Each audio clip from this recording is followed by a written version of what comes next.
ಆ ಮನ್ಯಾಳಿ ಎಷ್ಟು ದುರಂಕರವಾಗಿ ಮಾತಾಡೋದ್ಲು ಗೊತ್ತೇನಮ್ಮ ಅವಳು. ಆ ಯಾವ ದೌಲತ್ತಾಗ ಮಾತಾಡೋದ್ಲು ಗೊತ್ತಾ? ನನ್ನ ನೆನೆಯ ಮನೆ ಬಿಟ್ಟು ಹೋಗೆಲ್ಲೇ ಅಂತ ಹೇಳ್ಬಿಡೋದ ನನಗೆ ನೆನೆಯ. ಹೆಂಗಾಯ್ತು ಗೊತ್ತಾ ನನಗೆ, ಹಾಗೆ ಮೈಯೆಲ್ಲ ಉರ್ದು ಹೋಗ್ಬಿಡ್ತು ನನಗಂತೂ. ಎಷ್ಟು ಸಿಟ್ಟು ಬಂತು ಅಂದರೆ, ನನ್ನ ಸಂಸಾರ ಹಾಗೇನೆ ಮ್ಯಾನೇಜರ್ ಥರ ಇವನು ಮದುವೆ ಮಾಡ್ಕೋಬೇಕು ಅಂತ ಅಂದ್ಕೊಂಡಿದ್ನಲ್ಲ, ಇವನ್ ಕೆಲಸ ಹೋಗಿಸಿ ನಾನು ನಡು ಬೀದಿನ ಕೈ ತೊಳ್ಕೊಳಂಗೆ ಮಾಡಿರೋಳಿಗೆ ಸರಿಯಾಗಿ ಮಾಡ್ತೀನಿ ಇರು ನಾನು. ಅಮ್ಮ ಫಿಕ್ಸ್ ಮಾಡ್ಕ, ನನ್ನನ್ನು ಹೆಂಗೆ ನನ್ನ ಗಂಡನಿಂದ ದೂರ ಮಾಡಿ ಇವನ್ ಕೆಲಸ ಎಲ್ಲ ಹೋಗಂಗೆ ಮಾಡಿದ್ಲು, ಅವಳದು ಹಂಗೆ ಆಯ್ತದೆ. ಅವಳು ಗಂಡನ್ನ ಹಾಳು ಮಾಡಾಕ್ಬಿಟ್ಟು ಅವಳು ಗಂಡಂಗೆಲ್ಲ ಫಿಟ್ಟಿಂಗ್ ಇಕ್ಕಿ ನಾನು ಗಂಡ ಎಂತಿ ಇಬ್ರು ದೂರ ದೂರ ದೂರ ಆಗೋಗ್ಬಿಡ್ಬೇಕು. ಅವಾಗ ಅವಳಿಗೂ ಗೊತ್ತಾಗಬೇಕು ಕಷ್ಟ ಏನು ಅಂತ, ಕಳ್ಕೊಂಡ್ರೆ ಕಷ್ಟ ಹೆಂಗಿರ್ತದೆ ಅಂತ ಗೊತ್ತಾಗಬೇಕು. ಹಂಗೆ ಮಾಡೋ ಗಂಟ ನನಗೆ ಮನ್ಸು ತಡಿಯೋಕ್ಕಿಲ್ಲ ಕಣಮ್ಮ. ಹಂಗೆ ಮಾಡೋದು ನಾನು ನೋಡ್ತಾ ಇರು. ಕಿತ್ತೋದು ಕಂತ್ರಿ ಗೂಂಡ ನಾಯಿ ಕಿತ್ತೋದವಳು ಅವಳು ಅದು ಹೆಂಗಿರ್ತಾಳೆ ಸಂಸಾರದ ಖುಷಿಯಾಗಿ ಹೇಳಿ ನೀನು. ಅಮ್ಮ ಅವಳು ಗಂಡ ಎಲ್ಲಿರ್ತಾನೆ ಏನು ಮಾಡ್ತಾನೆ ಅಂತ ತಿಳ್ಕ, ಉಳ್ದಿರೋದೆಲ್ಲ ನಾನು ನೋಡ್ಕೊತೀನಿ. ಕಿತ್ತೋದು ಕಂತ್ರಿ. ನಾನು ಹೇಳಿಲ್ವ ನಿನಗೆ, ಅವಳು ಮನೆಯಾಳಿ ಅವಳು ಎಲ್ಲನೂ ಕಿತ್ತೋದು ಮನೆಯಾಳಿ ಅವಳು ಒಪ್ಕೊಳಕಿಲ್ಲ ಅಂತ ಹೇಳಿ ನೀನು ಕೇಳ್ದ ನೀನು? ಅನ್ಯಾಯ ಇವಾಗ ನನ್ನ ಕೆಲಸ ತೆಗೆಸ್ಬಿಟ್ಲು. ಬೇರೆ ಯಾವ ಕಂಪ್ನಿನಾಗ ಹೋದ್ರು ಕೆಲಸ ಸಿಗ್ಬಾರ್ದು ಹಂಗೆ ಮಾಡಕ್ಕವಳಿ. ಈಗ ಬೇರೆ ಏನಾದರೂ ನೋಡ್ಕೋಬೇಕು ನಾನೇನೆ. ಏನು ನೋಡೋದು ಏನು ಮಾಡೋದು ಅಂತ ಒಂದು ಅರ್ಥ ಆಗ್ತಾ ಇಲ್ಲ. ಇವಾಗ ಏನು ಮಾಡೋದು ಅಂತ. ಈಗ ಮನೆ ಸಂಸಾರ ಜೀವನ ಎಲ್ಲ ನಡಿಬೇಕಲ್ಲ. ಹೆಂಗೋ 40-50 ಸಾವಿರ 60 ಸಾವಿರ ನಂಗೆ ಸಿಗೋದು ನನಗೆ ಮಜಾ ಮಾಡ್ಕೊಂಡಿರ್ಬೋದಿತ್ತು. ಆ ಆಶಾ ಎಂಥ ಕೆಲಸ ಮಾಡಿಬಿಟ್ಲು ಅಂದರೆ, ನಡು ಬೀದಿನಾಗ ತಂದು ನಿಲ್ಲಿಸ್ಬಿಟ್ಲು ನಮ್ಮನ್ನು. ಚೆನ್ನಾಗಿರೋರ್ನ ಹಿಂಗೆಲ್ಲ ಮಾಡ್ತಾಳೆ ಅಂತ ನಾನು ಅಂದ್ಕೊಂಡಿರಲಿಲ್ಲ ನಾನು. ಅವಳಿಗೂ ಆಗಬೇಕು, ಅವಳು ಮಾಡಿರೋ ತಪ್ಪಿಗೆ ತಕ್ಕ ಶಿಕ್ಷೆ ಅವಳಿಗೂ ಆಗಲೇಬೇಕು. ಅವಾಗೇ ನನಗೆ ಸಮಾಧಾನ ಆಗೋದು. ಅಲ್ಲಿ ಗಂಟ ನನಗಂತೂ ಸಮಾಧಾನ ಅಂತೂ ಆಗಲ್ಲ. ಒಂದು ಗತಿ ಕಾಣಿಸ್ತೀನಿ ಅವಳಿಗೂ. ನೀವು ಹಿಂಗೆ ಕುಂತ್ಕೋಬೇಡಿ, ಎಲ್ಲ ಬೇರೆ ಬೇರೆ ಕಡೆ ಕೆಲಸ ಸಿಗ್ತದ ಅಂತ ಹೇಳ್ಬಿಟ್ಟು ಹುಡ್ಕೊಂಡು ನೋಡಿ. ಇಲ್ಲಾಂದರೆ ಜೀವನ ಕಷ್ಟ ಆಗೋಗ್ಬಿಡ್ತದೆ.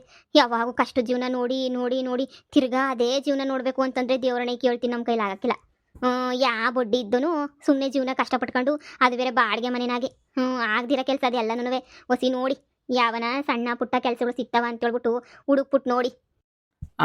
ನಾನೇನು ಸುಮ್ಮನೆ ಕೂತ್ಕೊಳ್ಳೋ ಅಂತನಲ್ಲ ಹೇಳು, ನಾನು ಹುಡುಕ್ಬೇಕು. ನಾನು ಹಾಗೆ ಹಿಂಗೆ ಬೇರೆ ಬೇರೆ ಕಡೆ ವಿಚಾರಿಸ್ಕೊಂಡು ನೋಡ್ತಾ ಇದ್ದೀನಿ. ಹಾಶಿನ ಮಾತ್ರ ಸುಮ್ಮನೆ ಬಿಡಬೇಡ್ರಿ. ಅವಳಿಂದನೇ ಎಲ್ಲ ಆಗಿದ್ದು. ಗಾರ್ಮೆಂಟ್ಸಾಗ ಆರಾಮಾಗಿ ಒಳ್ಪಾಡುಗಳು ಕೆಲಸ ಮಾಡ್ಕೊಂಡವಳಿ. ಆದರೆ ನನ್ನ ಕೆಲಸ ಮಾತ್ರ ಹೋಗಿ ಯಾಕೋಸ್ಕಂತು. ಎಂಥ ಕೆಲಸ ಆಯಿತು ಅಂದರೆ ನನಗಂತೂ ಯಪ್ಪ ದೇವ್ರೆ. ಸರಿ ಬಿಡು, ಆಯಿತು. ನಾನು ಹೊರಗಡೆ ಯಾವನ ಕೆಲಸ ಸಿಗ್ತಾವ ಅಂತ ನೋಡ್ಕೊಂಬಿಟ್ಟು ಬರ್ತೀನಿ. ನೀವಿಬ್ರು ಏನೋ ಅದೇನೋ ಮಾತಾಡ್ತಿದ್ರಲ್ಲ, ಮಾತಾಡ್ಕೊಳ್ಳಿ. ಅಲ್ಲಿ ಅಂದರೆ ಬೋರ್ಬೇಕಾರೆ ಹಂಗೇನಾರ ಒಂಚೂರು ಪಟ್ನ ಕಟ್ಟಿಸ್ಕೊಬಿಟ್ಟು ಬನ್ನಿ, ತಿನ್ನಕ್ಕೆ ಬೇಜಾರಾಯ್ತದೆ. ಇಲ್ಲಿ ನಾನೇ ಲಾಟ್ರಿ ಹೊಡಿತಿದ್ದೀನಿ. ಇನ್ನೊಂದು 2 ದಿನಕ್ಕೆ ಲಾಟ್ರಿ ಹೊಡಿಯೋದನ್ನು ಭಿಕ್ಷೆ ಎತ್ಬೇಕಾಯ್ತದೆ. ಇವಾಗ ಪಟ್ನ ಬೇರೆ ಕಟ್ಟಿಸ್ಕೋಬೇಕಂತ ಪಟ್ನ. ಆಯ್ತು ಕಟ್ಟಿಸ್ಕೊಂಬಿಟ್ಟು ಬರ್ತೀನಿ. ಏನು ಮಾಡ್ತೀಯೋ ಬಿಡ್ತೀಯೋ ಗೊತ್ತಿಲ್ಲ. ನಾನು ಹೆಂಗೆ ನನ್ನ ಗಂಡನಿಂದ ದೂರ ಆಗಿದ್ದೀನೋ ಹಂಗೆ ನೆನೆಯ ಆ ಕಂತ್ರಿ ಗೂಂಡ ನಾಯಿನೂ ದೂರ ಆಗಬೇಕಷ್ಟೇ ನೆನೆಯ. ವಿಲ್ಲ ವಿಲ್ಲ ವಿಲ್ಲ ವಿಲ್ಲ ಅಂತ ಒದ್ದಾಡಬೇಕು. ಅಮ್ಮ ಅವನ ನಂಬರು ಅವನದೆಲ್ಲ ಎತ್ಕ, ಡೀಟೇಲ್ಸು ಎಲ್ಲನೂ ಎತ್ಕ. ಆಮೇಕಿಂದ ನೋಡು ಏನು ಮಾಡ್ತೀನಿ ಅಂತ ಹೇಳ್ಬಿಟ್ಟು ಅವನಿಗೆ ಸರಿಯಾಗಿ ತಕ್ಕ ಪಾಠ ಕಲಿಸ್ತೀನಿ. ಅವಳು ನನ್ನ ಹತ್ರ ಬಂದು ಕಾಲು ಹಿಡ್ಕೋಬೇಕು. ದಯವಿಟ್ಟು ನನ್ನ ಗಂಡನ ನನಗೆ ಕೊಟ್ಬಿಡು ಅಂತ ಭಿಕ್ಷೆ ಎತ್ತಬೇಕು ನನ್ನ ಹತ್ರ. ಹಾಗೇನೇ ಮಾಡೋದು ನಾನಂತೂ. ಅಲ್ಲಿ ಗಂಟ ನನಗಂತೂ ಸಮಾಧಾನ ಅನ್ನೋದೇನೇ ಇಲ್ಲ ನನಗೆ. ನೋಡಮ್ಮ, ನಿನ್ನ ಫ್ರೆಂಡ್ಸುಗಳು ಯಾವನ ಇದ್ರೆ ಊರಾಗೆ ಅವ್ರು ಫೋನ್ ಮಾಡಿಬಿಟ್ಟು ತಿಳ್ಕ ನೀನು, ಸರಿನಾ? ಮಗಳೇ, ಆ ತಿರ್ಬೋಕಿ ನನ್ನ ಮಗನ ಬಗ್ಗೆ ತಲೆ ಕೆಡಿಸ್ಕೊಬೇಡ. ಅವನೇನು ಕ್ಯಾಮೆ ಮಾಡ್ತಾವನೆ ಅಂತ ಅನ್ಕಂಡ ಯಾವ ಕ್ಯಾಮೆನೂ ಮಾಡ್ತಿಲ್ಲ, ಏನೂ ಮಾಡ್ತಿಲ್ಲ. ಸುಮ್ಮನೆ ಅದು ಇದು ಅಂತ ಹೇಳ್ಬಿಟ್ಟು ಸುಮ್ಮನೆ ಕೂತವನಿ. ಯಾವ ಕ್ಯಾಮೆ ಕೆತ್ತಾರೆ ಏನೂ ಇಲ್ಲ ಒಂದು. ನೀನು ಯಾಕೆ ತಲೆ ಕೆಡಿಸ್ಕೊಂತೀಯ? ಅಲ್ಲಿ ಬಿದ್ದಿರ್ತಾನೆ, ಕರೆದ ತಕ್ಷಣ ಬರ್ತಾನೆ. ಅವನ ಬಗ್ಗೆ ಯೋಚನೆ ಮಾಡೋದು ಬಿಟ್ಬಿಡು ನೀನು. ಇನ್ನು ಉಳಿದಿರೋದು ನಾವು ಬೇರೆ ಏನು ಮಾಡಬೇಕು ಅಂತ ಯೋಚನೆ ಮಾಡು, ಸರಿನಾ? ದೂರನಾಗಲಿ ಏನಾರಾಗಲಿ ಮಾಡಲೇಬೇಕು. ಆದರೆ ನೀನು ಹೆಂಗೆ ಹೋಗ್ಬಿಟ್ಟು ಅವಳು ಕಾಲು ಹಿಡ್ಕೊಂಡು ಅವಳು ಬಂದಿಂದ ಹಂಗೆ ಕಾಲು ಹಿಡ್ಕೋಬೇಕು, ಹಂಗೆ ಮಾಡು. ಅಲ್ಲಿ ಗಂಟ ನಿನಗಂತೂ ಅದೇನು ಮಲಗಲೇ ಬರೋದು. ನಿನಗೆ ಮನ್ಸಿಗೆ ಸಮಾಧಾನನೇ ಆಗಬಾರ್ದು ಆ ಕೆಲಸ ಮಾಡೋ ಗಂಟ. ಹ್ಞೂ ಕಣಮ್ಮ, ನನ್ನ ಮನ್ಸಾಗೂ ಅದೇನೇ ನೀ ಇರೋದು. ಮಾಡ್ತೀನಿ. ಅಲ್ಲ ಕಣಮ್ಮ, ಅಲ್ಲಿ ನೋಡ್ರೆ ನನ್ನ ಗಂಡ ನೋಡ್ರೆ ಮ್ಯಾನೇಜರ್ ಹೆಂಡ್ತಿನ ಕರ್ಕೊಂಡೋಗ್ಬಿಟ್ಟು ಮಡಿಕೊಂಡವನೇ. ನನಗೆ ಹೆಂಗೆ ಅನ್ನಿಸ್ತೈತೆ ಅಂದರೆ, ನಾನು ಏನು ಮಾಡ್ತಾಯಿದ್ದೀನಿ, ಏನು ಎತ್ತ ಅಂತನೇ ಗೊತ್ತಾಯ್ತಿಲ್ಲ ನನಗಂತೂ. ಏನು ನಡೀತೈತೆ ಬುಟ್ಟಾಕು ಈಗ ಅದೆಲ್ಲನೂ ಯಾಕೆ ಬೇಕು? ಮುಂದೆ ಏನು ಮಾಡಬೇಕು ಅನ್ನೋದನ್ನ ಯೋಚನೆ ಮಾಡೋಣ. ಅಂತೂ ಶಾರದಿ ಅವ್ರ ಮಗಳಿಗೆ ಇಬ್ರಿಗೂ ಐತೆ ಕಣಮ್ಮ ಮಾರಿ ಹಬ್ಬ. ತೋರಿಸ್ತೀನಿ ಈ ಕಮಲಿ ಏನು, ಈ ಕಮಲಿ ಆಟ ಏನು ಅಂತ ಇನ್ನು ಮ್ಯಾಲೆ ತೋರಿಸೋದು. ಮಗಳೇ, ನಿನ್ನ ಖುಷಿನೇ ನನ್ನ ಖುಷಿ. ನೀನು ಏನಾರ ಮಾಡು, ನಾನು ನಿನಗೆ ಸಪೋರ್ಟ್ ಮಾಡ್ತೀನಿ. ನೀನು ಏನು ಮಾಡಿದ್ರು ನಾನು ನಿನಗೆ ಸಪೋರ್ಟ್ ಮಾಡ್ತೀನಿ, ಸರಿನಾ? ನಿಂಗೆ ಏನು ಮಾಡಬೇಕು ಅಂತ ಅನ್ನಿಸೋದು ಮಾಡು. ಅವ್ನ ಫೋನ್ ನಂಬರು ಅವ್ನು ಅದು ಇದು ಬೇಕು ತಾನೆ, ನಾನೆಲ್ಲ ಕಲೆಕ್ಷನ್ ಮಾಡ್ಕೊಬಿಟ್ಟು ಬರ್ತೀನಿ, ಸರಿನಾ? ನೀನು ಕೇಳಿದ್ರೆ ಚೆನ್ನಾಗಿರಕ್ಕಿಲ್ಲ. ನಾನೇನಾರ ಕೇಳಿದ್ರೆ ಇವನು ಕೆಲಸ ಐತಿ ಅಂತ ಅನ್ನಿಸ್ತದೆ, ಅದಕ್ಕೆ ಕೇಳೋರಲ್ಲ ಅಂತ ಅನ್ಕೋತಾರೆ, ಸರಿನಾ? ಸರಿ ಆಯಿತು ಕಣಮ್ಮ, ಕಲೆಕ್ಟ್ ಮಾಡು. ಐತೆ ಕಣಲೆ ನಿನಗೆ ಆಶಿ ಐತೆ. ಕಾಯ್ತಾ ಇರು ನೀನು ಬೀದಿಗೆ ಬೀಳಕ್ಕೆ. ನಾವ್ ಹೆಂಗ್ ಬಿದ್ದಿದೀವೋ ಅದಕ್ಕೂ ಒಂದ್ ಕೈ ಜಾಸ್ತಿನೇ. ಅಮ್ಮ ಮಗಳು ಇಬ್ರು ಬೀದಿಗೆ ಬಿದ್ದು ನಮ್ಮ ಹತ್ರಕ್ಕೆ ಬರ್ತೀರಾ. ಅತ್ತೆ, ಒಂದು 5,000 ಇದ್ರೆ ಕೊಡಿಯತ್ತೆ. ದೇವಸ್ಥಾನಕ್ಕೆ ಹೋಗ್ತಾ ಇದ್ದೆ. ಅದಕ್ಕೆ ನಿಮ್ಮ ಹೆಸರಿನಾಗೂ ಸೇರಿ ಅರ್ಚನೆ ಮಾಡ್ಸೋಣ ಅಂತ ಅನ್ಕೊಂಡಿದ್ದೀನಿ. ಒಂದು 5,000 ಇದ್ರೆ ಕೊಡಿಯತ್ತೆ. ಯಪ್ಪ ತಂದೆ, ನನ್ನ ಹೆಸರ್ನಾಗ ಮಾತ್ರ ನೀನು ಏನು ಮಾಡಿಸ್ಬೇಡ ಕಣಪ್ಪ.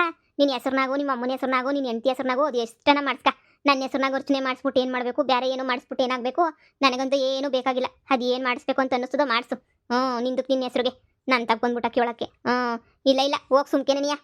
ಅಯ್ಯೋ ಅತ್ತೆ, ಅರ್ಚನೆ ಮಾಡಿಸ್ತೀನಿ. ಆದರೆ ಇಲ್ಲಿಂದ ಅಲ್ಲಿಗೆ ಹೋಗಿ ದುಡ್ಡು ಬೇಕಲ್ಲ ಅತ್ತೆ, ಅದಕ್ಕೇನೆ ಕೇಳಿದ್ದು. ನಿಮ್ಮ ಒಳ್ಳೇದಕ್ಕೆ ಅತ್ತೆ ನಾನು ಕೇಳ್ತಾ ಇರೋದು. ಅಂದರೆ ನಾವು ಚೆನ್ನಾಗಿರ್ಬೇಕು, ಹಂಗಿರ್ಬೇಕು ಹಿಂಗಿರ್ಬೇಕು ಅಂತ ತುಂಬ ಆಸೆ ಐತೆ ಅತ್ತೆ. ಅದಕ್ಕೇನೆ ನಾನು ನಿಮ್ಮನ್ನ ಕೇಳ್ತಿರೋದು ಅಷ್ಟೇನೆ. ಹೇಳದ್ನಲ್ಲ ಅಳಿ ಅಂದರೆ ನನಗೇನು ಅವಶ್ಯಕತೆ ಇಲ್ಲ ಅಂತ ಹೇಳ್ಬಿಟ್ಟು ಹೇಳದ್ನಲ್ಲ. ನೀವು ಸುಮ್ಕೆ ಹೋಗ್ಬಿಡಿ. ಸುಮ್ಕೆ ನಾನು ತಲೆ ತಿನ್ಬೇಡಿ ನೀವು. ಅದು ಮಾಡಿಸ್ತೀನಿ ಇದು ಮಾಡಿಸ್ತೀನಿ ಅಂತ ಹೇಳ್ಬಿಟ್ಟು ನನಗೆ ಯಾಕೆ ಸುಮ್ಕೆನೇ ಇದೆಲ್ಲನೂ ಹೋಗಿ ಅದೇನೋ ಮಾಡಿಸ್ಕೊಂಡು ನೀವು ಅದೇನೋ ಮಾಡ್ಕೊಂಡಿರೋಗಿ. ಪೂಜೆನೂ ಬೇಡ, ಪುನಸ್ಕಾರನೂ ಬೇಡ, ನನ್ನ ಹೆಸರಿಗೆ ಆರ್ತಿನೂ ಬೇಡ, ಅಭಿಷೇಕನೂ ಬೇಡ. ಆಷಾಢದಾಗೆ ಪೂಜೆ ಮಾಡಿಸಿದ್ರೆ ಒಳ್ಳೇದಂತೆ ಅತ್ತೆ. ಅದಕ್ಕೇನೆ ಯಪ್ಪ, ನಿನಗೂ ನಿನ್ನ ಹೆಂಡ್ರಿಗೂ ನಿನ್ನ ಇನ್ನೊಬ್ಳು ಹೆಂಡ್ರಿಗೂ ಹಂಗೆ ನಿಮ್ಮ ಅಮ್ಮಂಗೂ ಒಳ್ಳೇದಾಗ್ಲಿ ಕಣಪ್ಪ. ನನಗೇನು ಒಳ್ಳೇದಾಗದು ಬೇಡ ಕಣಪ್ಪ. ಸುಮ್ಕೆ ಇಲ್ಲಿಂದ ಹೋಯ್ತಿರಳಿ ಅಂದ್ರೆ ನೀವು. ನಮಗೂ ಕ್ಯಾಮೆ ಐತೆ, ನಾವು ಹೋಗ್ಬೇಕು. ಆಶಾ ಬೇರೆ ಇಲ್ಲಿಲ್ಲ. ಹೋಗಿ ಅವಳೇ ಕೇಳಿ, ಅವಳ ಹೆಸರು ಮಾಡ್ಸೋದಾದ್ರೆ ಕೊಡ್ತಾಳೆ. ಸರಿ ಅತ್ತೆ, ಒಳ್ಳೆ ಐಡಿಯಾ. ಅಕ್ಕ, ಹಿಂಗೊಂತೀನಿ ಅಂತ ಬೇಜಾರು ಮಾಡ್ಕೋಬೇಡ. ಏನಕ್ಕ ಇವನಿಂದ ನಿಮ್ಮ ಮಗಳಿಗೆ ಯಾವ ಸುಖ ಇಲ್ಲ, ಸಂತೋಷ ಇಲ್ಲ, ಏನೂ ಇಲ್ಲ. ಹಂಗಂತ ನಾನು ಬಿಟ್ಬಿಡು ಅದು ಇದು ಅಂತ ಹೇಳ್ತಿಲ್ಲ. ಅವಳಿ ಅಂದ್ರಿಗೆ ಏನಾರ ಒಂಚೂರು ಒಂದು ವ್ಯವಹಾರ ಮಾಡೋಕ್ಕೋ ಇಲ್ಲ ಏನಾರ ಮಾಡೋಕೆ ಒಂದು ಏನಾರ ಬಿಸ್ನೆಸ್ ಹಾಕ್ಕೊಡೋದಲ್ವೇ. ಯಾವಾಗೋ 5,000 3,000 2,000 ಬಂದು ಹಿಂಗೆ ಬಿಕ್ಸಿ ಎತ್ಕೊಂಡು ಕುಂತ್ಕೊಂಡ್ರೆ ಹಂಗೆ ಹೇಳಕ್ಕ ಸುಮ್ಮನೆ. ಒಂದಿನ ಚಂದ 2 ದಿನ ಚಂದ, ಯಾವಾಗೋ ಹಿಂಗೆ ಬಿಕ್ಸಿ ಎತ್ಕೊಂಡು ಹಿಂಗೆ ಬರ್ತಾ ಇದ್ರೆ ಹೆಂಗೆ ಹೇಳಿ, ನಮಗೆ ಒಂಥರ ಆಗಕ್ಕಿಲ್ವಾ? ನೀವೇ ಯೋಚನೆ ಮಾಡಿ. ಅದಕ್ಕೆ ಏನಾರ ಒಂದು ವ್ಯವಹಾರ ಏನಾರ ಹಾಕ್ಕೊಟ್ರೆ ಏನೋ ಒಂದು ಮಾಡ್ಕತಾನೆ. ನಾನು ಹಿಂಗೆ ನನ್ನ ಗಂಡು ನಂಬಿಟ್ಟು ವ್ಯವಹಾರ ಏನಾರ ಮಾಡ್ಕತಾನೆ ಅಂತ ಹೇಳ್ಬಿಟ್ಟು ನಾನು ಅಂಗಡಿ ಮನೆ ಹಾಕ್ಕೊಟ್ಟಿದ್ದೆ. ಇರಲಿ ಅಂಗಡಿ ಅಂತ ಹೇಳ್ಬಿಟ್ಟು ಲೋಪರ್ಲ ಪಂಗ ನನ್ನ ಮಗ ನನ್ನ ಗಂಡ ಅಂಗಡಿನೇ ಮಾರ್ಕೊಂಡು ಎದ್ಬಿಟ್ಟ. ಇಂಥ ನನ್ನ ಮಕ್ಕಳನ್ನ ಗಂಡಸ್ರನ್ನ ನಂಬ್ತೀನಮ್ಮಿ ನೀನು. ಗಂಡಸ್ರನ್ನ ಮಾತ್ರ ನಂಬಾರ್ದು, ಯಾರು ನಂಬುದ್ರು ಬಡ್ಡಿಗಳ್ನ. ಹಂಗಂತ ಹಿಂಗೆ ಬಿಟ್ಬಿಟ್ರೆ ಹೆಂಗಕ್ಕ? ಇವಳು ಸಂಸಾರನೂ ಹಾಳಾಗೋಯ್ತದ. ಈಗಲೇ 4 ಕಾಸಿನ ಒರಿಯೋದಿಲ್ಲ ಊರಾಗೂ ಅವನಿಗೆ. ಸುಮ್ಮನೆ ಇವಳು ಕೆಲ್ಸಕ್ಕೆ ಹೋಯ್ತಾಳೆ, ಅವನು ಹಂಗೆ ಕೆಲ್ಸಕ್ಕೆ ಹೋದ್ರೆ ನಡೀತದೆ. ಅವನು ಕೆಲ್ಸಕ್ಕೆ ಹೋಗೋಕ್ಕಿಲ್ಲ ಅಂತಾನೆ. ಇನ್ನು ಸಂಸಾರ ಹೆಂಗೆ? ಗಂಡಸ್ರು ದುಡಿಲ್ಲ ಅಂತಂದರೆ ಇರೋಕ್ಕಾಯ್ತದ? ನೀವೇ ಹೇಳಿ. ಇದೆಲ್ಲ ಆಗ್ದಿರೋ ಕೆಲಸ. ಏನೋ ಒಂದು ಮಾಡಿ ಅವಳಿಯನ್ನ ಸೆಟ್ಲ್ ಮಾಡಿಸ್ಬಿಡಿ ಅತ್ತಾಗೆ. ಹೆಂಗೋ ಅವ್ನು ಸೆಟ್ಲ್ ಆದರೆ ನೀವು ಸೆಟ್ಲ್ ಆದಂಗೆ ಅತ್ತಾಗೆ. ಹೆಂಗೋ ಒಂಚೂರು ಬಿಸ್ನೆಸ್ ಏನಾರ ಮಾಡ್ತಾನೆ ಕೇಳಿ ವಿಚಾರಿಸಿ. ಈ ಕಾಸೈತೆಲ್ಲ ಕೊಟ್ಬಿಟ್ಟೇನೋ ಒಂದು ಮಾಡಿಸಿ. ಅಯ್ಯೋ ಅಮ್ಮಿ, ನಿಂಗೆ ಗೊತ್ತಾಗಿಲ್ಲ ಬೆಣ್ಣೆ ಶಂತಮ್ಮ, ಸುಮ್ಕಿರು. ಏನು ಮಾಡಿದ್ರು ಅದೆಲ್ಲ ಆಗ್ದಿರೋ ಕೆಲಸ ಅದೆಲ್ಲನೂ ಬಿಟ್ಬಿಡು. ಹಣೆ ಬರಹ ಇದ್ದಂಗೆ ಆಯ್ತದೆ. ನನ್ನ ಮಗಳು ಇನ್ನೊಂದು ಮದುವೆ ಮಾಡ್ಕೊಳಕ್ಕಿಲ್ಲ, ಹೋದ್ರೆ ಹೋಗ್ಲಿ ಇದ್ರಲ್ಲಿ ಒಬ್ಳೆ ಇರ್ತೀನಿ ಅಂತ ಕುಂತವಳೆ. ಇನ್ನು ಅದ್ರ ಜೊತೆಗೆ ಎಲ್ಲ ಏರ್ ಮಾಡಿಯೇ ಗಂಡ ಅಂತ ಇರಬೇಕು ಬಿದ್ದವನೆ. ಇದ್ರಲ್ಲಿ ಉಗಿಸ್ಕೊಂಡು ಹೋದ್ರು ಹೋಗ್ಲಿ ಅತ್ತಾಗೆ. ಅವನೇ ಅತ್ತಾಗ ದೂರ ಹೊಂಟೋಗ್ಬಿಟ್ರೆ ಇನ್ನೂ ಮೇಲೆ ಅತ್ತಾಗ ನನ್ನ ಮಗಳತ್ತಾಗ ನಿಮ್ದೇಗನ ಇತ್ತಾಳೆ. ಹಿಂಗೆ ಬಂದು 500 1000 200 300 ಕೇಳೋದನ್ನ ತಪ್ತದೆ. ಇಲ್ಲೆಲ್ಲ ದುಡ್ಡು ಸಿಗ್ಬೇಕಾದ್ರೆ ಈ ಬಡ್ಡಿ ನನ್ನ ಮಗ ಯಾಕೆ ದೂರ ಹೋಯ್ತಾನೆ? ಇವನು ಹೋಯ್ತಾನ ದೂರನ? ಹೋಗಕ್ಕಿಲ್ಲ ಹಂಗೆಲ್ಲನೂ. ಇಲ್ಲೇ ಬಿದ್ದಿರ್ತಾನೆ ಯಾವಾಗೂ. ಅಯ್ಯೋ ಬುಟ್ಟಾಕಿ ಸುಮ್ಮನೆ ಯಾಕೆ? ಏನೋ ಬಂದು ಕೇಳೋದು, ಕಿತ್ಕೊಂಡು ದುಡ್ಡು ಕಿತ್ಕೊಂಡು ಹೋಗೋದು, ನಾಕೋದು, ಮನೆ ಕಳೋದು. 10 ಪೈಸೆ ದುಡಿಮೆ ಇಲ್ಲ, ಏನೂ ಇಲ್ಲ. ಅವ್ರು ಬಾಳ್ಗಿಷ್ಟು. ನನ್ನ ಒಳಿಗೆ ಏನಾರ ನನ್ನ ಮಗಳನ್ನ ಬಿಟ್ಬಿಟ್ಟು ಹೋದ್ರೆ ನನ್ನಷ್ಟು ಖುಷಿ ಪಡೋರು ಯಾರೂ ಇಲ್ಲ. ಹೆಂಗನ ಮಾಡತ್ತಾಗ ಬಿಟ್ಟು ಹೋಗ್ಬಿಟ್ರತ್ತಾಗೆ ಒಬ್ಳೆ ನನ್ನ ಜೀವನ ಮಾಡ್ಬಿಡ್ತಾಳೆ ಅವಳು. ಅಯ್ಯೋ, ಇವನತ್ತಾಗ ಬಿಟ್ಟು ಹೋಗೋದು ಇಲ್ಲ, ಏನೂ ಇಲ್ಲ.